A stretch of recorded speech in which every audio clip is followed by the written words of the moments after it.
Sunu Bank, en partenariat avec Sud FM, vous offre le journal de l'économie. Sunu Bank, avec vous à chaque étape.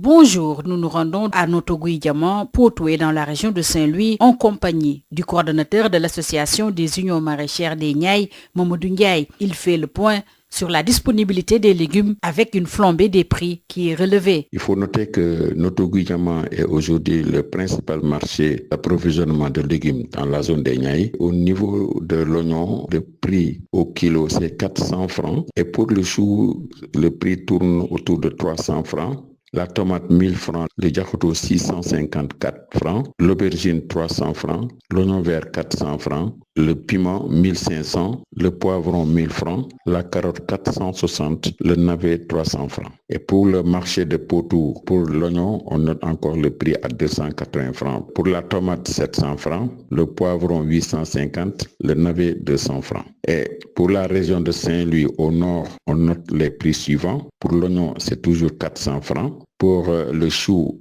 300 francs. La tomate, 670 francs. Le diakoto, 800 francs. Pour l'aubergine, pour l'oignon vert, 800 francs. Le piment, 5000 francs. Le poivron, 800 francs. La carotte, 1000 francs. Le navet, 400 francs. Donc vous voyez que les prix ont flambé d'une manière exponentielle. C'est parce que seulement c'est la loi du marché. Quand l'offre est inférieure à la demande, les prix augmentent. Pourquoi aujourd'hui l'offre est inférieure à la demande? C'est parce que nous sommes en hivernage. Les producteurs prennent congé. Ceux qui ont continué à cultiver, ils ont réduit drastiquement leur superficie emblavée. Ceux qui étaient à peu près à 2 hectares, ils sont maintenant à 1/4 d'hectare.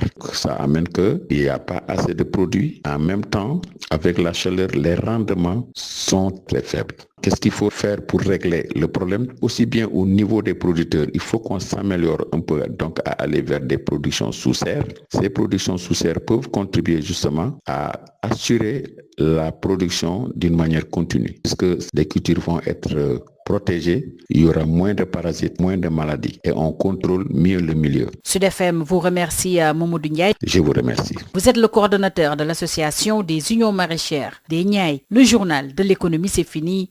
Merci de nous avoir suivis. Sunu Bank, en partenariat avec Sud FM, vous a offert le journal de l'économie. Sunu Bank, avec vous à chaque étape.